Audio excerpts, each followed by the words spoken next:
सबको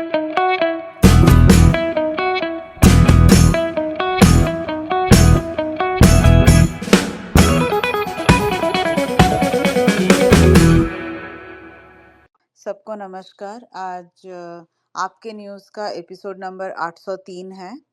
आम Aadmi party challenging the status quo, shaking up system, creative destruction in the Indian politics, AAP governance, leaders in governance and public policy, entrepreneur governance, AAP opposition role, responsible fighting for people's issues and boldly resisting the wrong policies।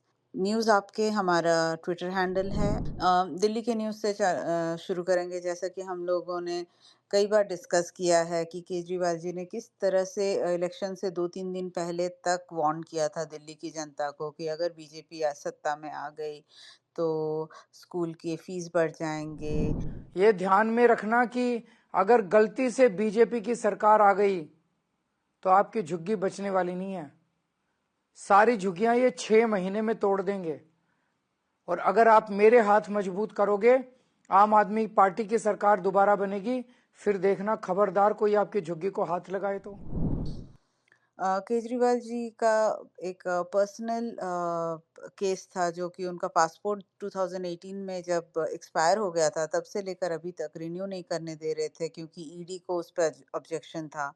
तो आज Rouse Avenue court ने जो order pass किया है कि वो फिर से पासपोर्ट पर अप्लाई कर सकते हैं और सेपरेटली कोर्ट को भी अप्लाई कर सकते हैं अगर उनको इंडिया से बाहर जाना हो तो उनको एक बड़ी राहत मिली है आज। आतिशी बहुत सारे पेरेंट्स से मिली है स्कूल फीस के मुद्दे पर और ये सब कुछ जितने भी पेरेंट्स से वो मिली हैं उन्होंने सबने ये कहा है कि ये जो ऑर्डिनेंस है उसके अगेंस्ट हैं सारे पेरेंट्स।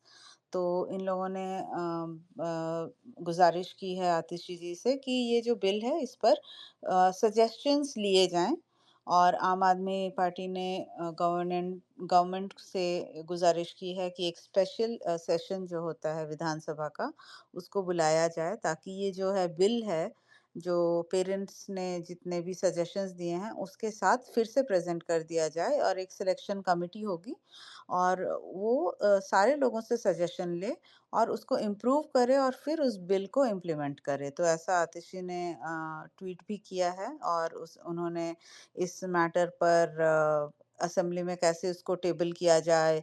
अभी ये जो भी हुआ है ये बिल्कुल डेमोक्रेटिक नहीं है तो ये किस तरह से इम्प्लीमेंट करने से पहले पेरेंट्स से, ऑपोजिशन से, लॉयर्स से, हर किसी को डिस्कस करके फिर स्पेशल कमेटी या पार्लियामेंट्री कमेटी से के गठन के साथ इस चीज़ को अच्छे से इम्प्लीमेंट किया जाए। एक बैकडोर पॉलिसी जैसा ऑर्डिनेंस लाकर इस तरह से जिस तरह से किया है प्राइवेट स्कूल मैटर को वैसा ना किया जाए। तो इस पर एक लेटर भी लिखा है आतिशी ने, वो लेटर भी यहाँ पर आप देख सकते हैं। उसने भेजा है ये रेखा गुप्ता जी को। जो मद्रासी कॉलोनी का जो डेमोलिशन इश्यू है उस पर भी आतिशी ने ये कहा है कि वो रेसिडेंट से मिली है जहाँ पर झुग्गियों को बर्बाद किया गया है और उन पर बुलडोज किया गया है। तो उसमें वो ये कह रही है कि कुछ घर हैं जो नरेला में हैं, उनको एलोकेट किए गए हैं, वो 50 किलोमीटर दूर हैं, जहाँ पर कोई इलेक्ट्रिसिटी नहीं है, कोई पानी नहीं है। और इलेक्शन कैंपेन के दौरान मोदी जी ने प्रॉमिस किया था कि इनको घर मिलेगा, जहाँ-जहाँ झुग्गियाँ हैं, वहाँ-वहाँ घर बनेंगे। तो ये सारा कुछ मतलब अब उनको धोखे जैसा लग रहा है। और जब से बीजेपी गवर्नमेंट आई है पावर में तब से एक-एक करके जो भी मतलब आपने लाया था वो सारा कुछ खराब करने पे तुली हुई है। और आतिशी ने ये भी कहा है कि जब वो बच्चों के माँ-बाप से मिली थी, जो कि प्राइवेट स्कूल्स में पढ़ते हैं, तो वो माँ-बाप जो हैं बहुत अपसेट हैं और वो ये भी कह रहे हैं कि उनको टारगेट किया गया है बच्चों के द्वारा, मतलब उनके बच्चों को टारगेट किया गया है गवर्नमेंट ने और गवर्नमेंट ने उस पर कोई एक्शन नहीं लिया। और जब ये फ़ी रेगुलेशन लॉ की भी बात हुई थी, तभी भी किसी ने कभी उसका ड्राफ्ट भी नहीं देखा था। फ्री लॉज़ जो हैं इस तरह से ऑर्डिनेंस में नहीं आने चाहिए। इस पर भी आतिशी ने काफ़ी कुछ कहा है। आज प्रधानमंत्री मोदी जी और रेखा गुप्ता जी ने फिर से मोहल्ला बसेस को देवी बसेस बोलकर फिर से इनॉग्रेट किया है। तो आपको पता ही है कि जैसे वो लोग करते हैं कि एक-एक चीज़ को बार-बार इनॉग्रेट करते हैं, वैसे फिर से इनॉग्रेशन हुआ है। एक फ्लैशी पीआर इवेंट हुआ है जिस पर करोड़ों रुपए खर्च किए गए हैं और बहुत शानदार एक इवेंट में फिर से उन्होंने रीलॉन्च किया है, जो मोहल्ला बसेस थे उनको अलग नाम से देवी बसेस। अरविंद केजरीवाल जी को अभी जो दिल्ली वाले लोग हैं, हर रोज़ किसी न किसी तरीके से या किसी न किसी रीज़न से ज़रूर याद करते हैं। और ये इस वजह से है कि बीजेपी रोज़ कुछ ना कुछ ऐसा काम करती रहती है, भले ही मतलब वो स्लम्स के घर तोड़ना हो या किसी का नौकरी ले लेना हो या किसी का कभी अ, जो दिल्ली के अंदर जो काम करते हैं, उनको दिल्ली के बाहर थ्रो आउट करना हो। तो ये बार-बार आ रहा है सामने कि आम आदमी पार्टी जो थी वो थी गरीबों का आवाज़ और हमेशा से थी और इस वजह से दिल्ली में केजरीवाल जी और मनीष सिसोदिया जी को काफ़ी याद किया जा रहा है और वो सबके दिलों में बसते हैं। दिल्ली जल बोर्ड के अथॉरिटीज़ को एक चेतावनी दी गई है एनजीटी द्वारा कि उन लोगों ने अभी तक कोई एक्शन नहीं लिया है, जबकि ड्रिंकिंग वाटर पॉल्यूशन को बार-बार दिल्ली में रिपोर्ट किया गया है। तो अभी एक ई कोलाई आउटब्रेक हुआ है और अगेन दिल्ली जल बोर्ड ने मतलब कोई उस पर एक्शन नहीं लिया है या कोई भी दिखा भी नहीं रही है कि वो किसी तरीके से इससे बॉदर्ड हैं। तो बहुत ही कैजुअली उन्होंने पूरे मामले को लिया है। इस पर एक बहुत अच्छी आर्टिकल है। और पानी की समस्या को लेकर और भी एक चीज़ जो हुई है वो ये है कि बड़ी मुश्किल से अब दिल्ली गवर्नमेंट में जब आप थी तब अंदर-अंदर जितने भी रिमोट छोटे-छोटे कॉलोनीज़ थे, हर जगह गलियों में, हर जगह टैप वाटर पहुँचाया गया था, पीने का पानी नल पे। तो ये चीज़ जो है अभी इस तरह से बर्बाद कर दी गई है कि अभी मतलब नलों में पानी आ नहीं रहा है। आपको पता है कि वाटर माफिया वापस आ चुका है। अम, तो जितने भी छोटे-मोटे फैसिलिटीज़ थे जिन पर बहुत स्ट्रगल किया गया था जब आपकी गवर्नमेंट थी, वाटर पाइप्स इंस्टॉल करने से लेकर ये सब कुछ खड़े रहकर अपने आँखों के सामने ये सारा काम करवाया गया था। तो अभी ये सब कुछ बर्बाद करने पे तुली हुई है बीजेपी गवर्नमेंट। इसका और एक एग्जांपल ये भी है कि मोहल्ला क्लिनिक्स को पहले बंद करने की घोषणा की गई, फिर उसके डॉक्टर्स को, उसके स्टाफ को, सबको फायर किया गया।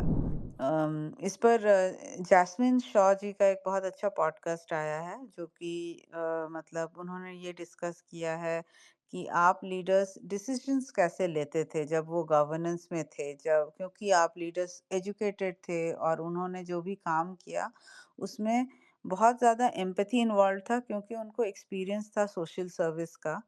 और इस तरह से उन लोगों ने पॉलिसीज़ भी बनाए, जभी भी बड़े नेता जेल में चले गए, तभी भी पार्टी टूटी नहीं, उल्टा और स्ट्रांगली काम हुआ और एलिगेशंस प्रूव नहीं हो पाए, फिर भी मतलब लीडर्स हों, वॉलंटियर्स हों, सब पे किसी न किसी तरीके से इल्ज़ाम लगते रहे। तो ब काफ़ी अच्छा उनका पॉडकास्ट रहा है। उन्होंने बहुत ही सिंपल और सीधे शब्दों में बहुत अच्छे जवाब दिए हैं। अब पंजाब की ओर बढ़ते हुए लुधियाना वेस्ट में जो बाइपोल है एमएलए के लिए वो होने वाला है। उससे पहले 20 लोगों ने जो हमारे वॉलंटियर्स थे जो आप छोड़कर चले गए थे उन्होंने वापस ज्वाइन किया है। तो ये काफ़ी पॉजिटिव न्यूज़ है, काफ़ी एनकरेजिंग न्यूज़ है।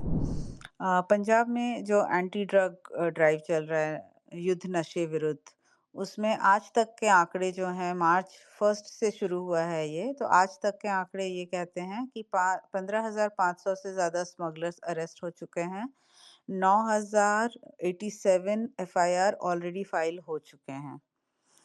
तो और भी अच्छे-अच्छे कुछ डेटा है जैसे कि 5,786 एडिक्ट्स को अभी तक डी एडिक्शन सेंटर्स में दाखिला मिल चुका है, जो कि पुलिस फैसिलिटेट कर रही है। और 6,483 ऐसे भी लोग हैं जिनको मोटिवेट किया गया है कि वो out patient opioid assisted treatment clinics का सहारा लेकर अपने आप को मतलब डी एडिक्शन सेंटर में ना होकर अपने घर से या बाहर से भी ट्रीटमेंट ले रहे हैं क्लिनिक से। तो डीजीपी जो हैं वो एक मीटिंग उन्होंने स्टेट लेवल की ली थी, उसका रिव्यू किया उन्होंने परफॉर्मेंस सारे डिस्ट्रिक्ट्स में कैसा चल रहा है और लॉ एंड ऑर्डर सिचुएशन कैसी है, इंटरनल सिक्योरिटी कैसी है। तो इसका एक अच्छा जायज़ा लिया गया है और एक हाई लेवल कमिटी मीटिंग हुई है। ये पॉप कॉम्प्लेक्स इन जालंधर यहाँ पर हुआ था। तो वहाँ से ये सारा डेटा जारी किया गया है। पंजाब के जो एजुकेशन मिनिस्टर हैं हरजोत सिंह बैंस जी, उन्होंने कहा है कि अभी गवर्नमेंट स्कूल्स के जितने भी बच्चे हैं, उनको समर वेकेशन में फ्री वर्क बुक मिलेगा। तो एक पेरेंट टीचर मीटिंग हुई थी जिसमें 13 गवर्नमेंट स्कूल्स के लोग थे। आनंदपुर साहिब असेंबली कॉन्स्टिट्यूएंसी है ये। वहाँ पर उन्होंने इनॉग्रेट किया था, कुछ डेवलपमेंट वर्क भी हुआ है वहाँ पर 1.83 करोड़ का वहाँ के गवर्नमेंट स्कूल्स में। तो जब ये इनॉग्रेशन में आए थे तो उन्होंने ये घोषणा की है कि वर्क बुक फ्री जो मिलने वाला है उस पर। अभी तक आपको मालूम होगा 40 बच्चे हैं पंजाब गवर्नमेंट स्कूल्स के जो उन्होंने एडवांस जेईई क्लियर किया है।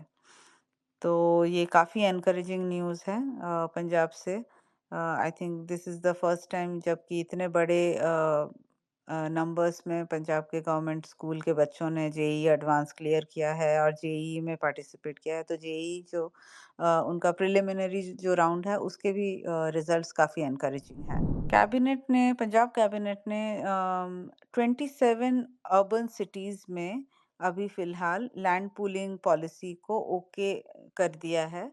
और ये जो लैंड पूलिंग पॉलिसी आपको पता है कि इसमें पूरी तरह से जो भी फार्मर्स के लैंड हैं, इनको डेवलप करके पूरा का पूरा प्लॉट वैसे का वैसे वापस देने वाली है। ये अमन अरोड़ा जी ने भी कहा है। तो लैंड पूलिंग पॉलिसी को काफ़ी स्वागत किया गया है पंजाब में। तो अभी ये इम्प्लीमेंट होगी 27 अर्बन एरियाज़ में। तो इस पर भी काफ़ी अच्छा आर्टिकल है। अब बिहार की तरफ बढ़ रहे हैं। बिहार में हम सबको ऐसा लग रहा है कि जो आम आदमी पार्टी जब इलेक्शन लड़ रही है तो चूँकि ये घोषणा हो चुकी है कि पूरे बिहार में लड़ेंगे, सारे सीट्स में लड़ेंगे, तो पार्टी के मुद्दे क्या होंगे इस पर काफ़ी लोगों का अ नज़रें हैं। तो बिहार में सबसे बड़ा जो मुद्दा है वो है जॉब्स का, अनएम्प्लॉयमेंट का। तो इस पर आम आदमी पार्टी के वॉलंटियर्स और नेताओं ने एक प्रदर्शन करते हुए बताया था कि ये स्ट्रीट पर आम आदमी पार्टी के लोग थे कि हमको इम्प्लीमेंटेशन करना है डोमिसाइल पॉलिसी का जो जॉब्स में बिहार में।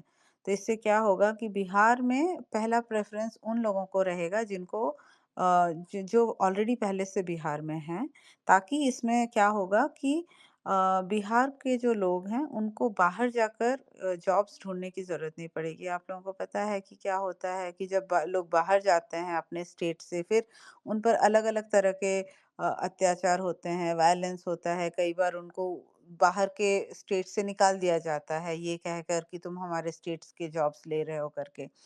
तो जैसे कि एनडीए गवर्नमेंट ने बहुत बार ये भी बोला है कि बिहार में गुजरात तक जाने के ट्रेन्स वगैरह उनको मिले जाएँगे और बिहार में कोई भी इंडस्ट्री कभी भी नहीं आ रही है जिस तरह से गुजरात में आ रही है। लेकिन बिहार के लोग अभी जाकर गुजरात में काम करते हैं। तो ये मुद्दों के साथ आम आदमी पार्टी ने काफ़ी अच्छा प्रदर्शन किया है बिहार में। और ये आश्वासन भी दिया गया है कि बिहार में बहुत रिवॉल्यूशनरी काम होगा हर फील्ड में अगर आम आदमी पार्टी आई तो। और सबसे बड़े मुद्दे रहेंगे एजुकेशन, हेल्थ और एम्प्लॉयमेंट। अब न्यूज़ दैट मैटर्स वाले सेक्शन पे आते हुए, हरियाणा के नूह डिस्ट्रिक्ट का एक स्टेट बोर्ड एग्जामिनेशन के कुछ रिजल्ट्स हैं जो कि क्लास 10 में देखने को मिला है कि 45% जो है उनका ड्रॉप आउट रेट है। तो ऑफिशियल्स ब्लेम करते हैं कि वहाँ पर बहुत ज़्यादा चीटिंग होती है, टीचर्स की स्टाफ शॉर्टेज है, पेरेंट्स क्वेश्चन कर रहे हैं कि एजुकेशन कैसा हो रहा है, नहीं हो रहा, और एम्प्लॉयमेंट एज़ एज़ सच बहुत पुअर है हरियाणा में। तो ये कुछ रीज़न्स हैं जिसकी वज़ह से वहाँ का एजुकेशन का स्टैंडर्ड इतना गिरा हुआ है या और गिरता ही जा रहा है। तो इस पर हिंदू की एक बहुत अच्छी आर्टिकल है, आप देख सकते हैं। बीजेपी लीडर्स का और एक बहुत शर्मनाक हरकत है। जबलपुर प्रोस्टिट्यूशन केस आप लोगों को पता ही होगा कि जहाँ पर बहुत सारे दूसरे स्टेट से लड़कियां आती हैं, और वहाँ का बीजेपी लीडर था अतुल चौरसिया, उनके होटल में उनको प्रोस्टिट्यूशन खुल्लम खुल्ला कर रहे थे वो लोग।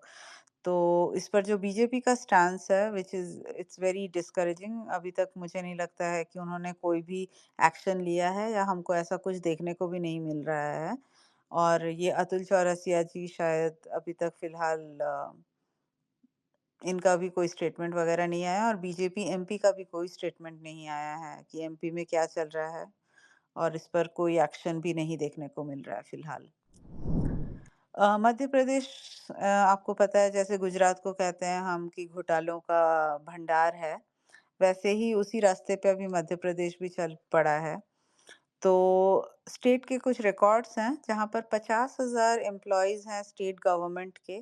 उनके कोड्स हैं, उनके रोस्टर्स हैं, उनके नाम पे सैलरी ली गई है, लेकिन वो लोग नहीं मिल रहे हैं। तो एम्प्लॉइज़ का नाम है और एम्प्लॉइज़ की सैलरी है, उनके कोड्स हैं, बट वो लोग मिसिंग हैं। तो ये कैसे पॉसिबल है, ये तो समझ में नहीं आ रहा है। लेकिन सर्टिफिकेट्स इशू किए गए हैं जो डीडीओ से हुए हैं, और ये रिवील कर रहे हैं कि ये जो फेक एम्प्लॉय कोड्स हैं ये जनरेट हुए थे या नहीं हुए थे। तो बट जो भी है इनके नाम पर मतलब एम्प्लॉइज फेक हो सकते हैं, उनका कोड्स फेक हो सकता है, बट जो सैलरी विथड्रॉ कर ली गई है उस पर अभी कोई ठोस समझ में नहीं आ रहा है कि क्या हुआ, कैसे हुआ, बट इस पर अभी गवर्नमेंट ने प्रोब करने के लिए कहा है कि ये केस अभी इन्वेस्टिगेट होगा। तो टोटल जो है इस पर लॉस हुआ है 230 करोड़। यूपी में यूपी एमपी बॉर्डर में एक जगह है जिसका नाम है मोरवा।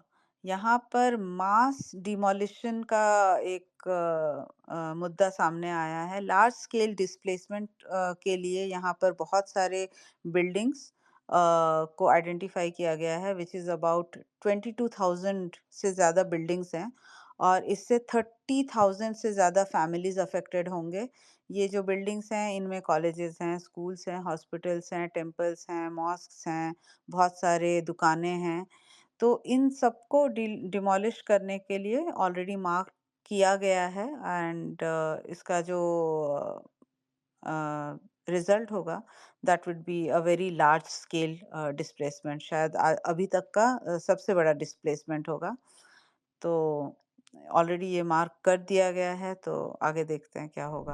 हमारा इंडिया का जो रिचेस्ट बेगर है, बेगर मतलब भिखारी, वो एक बंदा है मुंबई का, जिसके पास 8 फ्लैट हैं और 460 करोड़ का कैश है।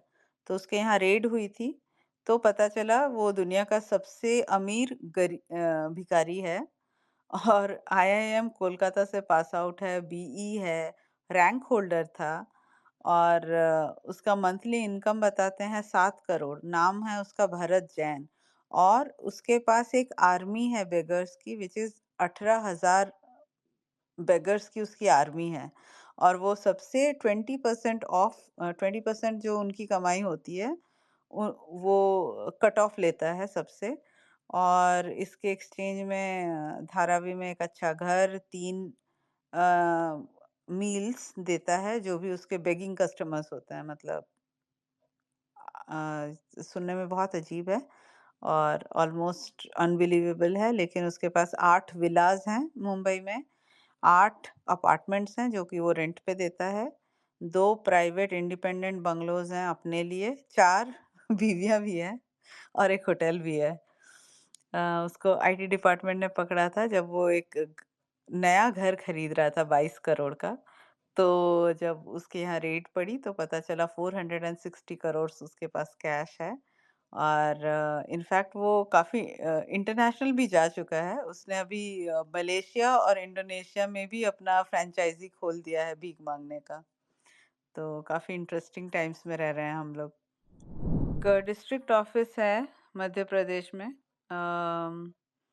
वहाँ पर कुछ अजीब-सा जंगल राज चल रहा है। एक कंप्लेन है जो कि 3 साल से ऑफ़िसर्स को बार-बार एक लेडी किए जा रही थी, लेकिन वो उसकी सुन नहीं रहे थे और फिर उसको बाहर निकाल दिया गया क्योंकि मतलब उसको पब्लिक हियरिंग भी नहीं मिल रही थी और वो बार-बार जा रही थी, रिक्वेस्ट कर रही थी कि उसकी माँग सुनी जाए 3 साल से, तो उसको अथॉरिटीज़ ने यहाँ बाहर फेंक दिया।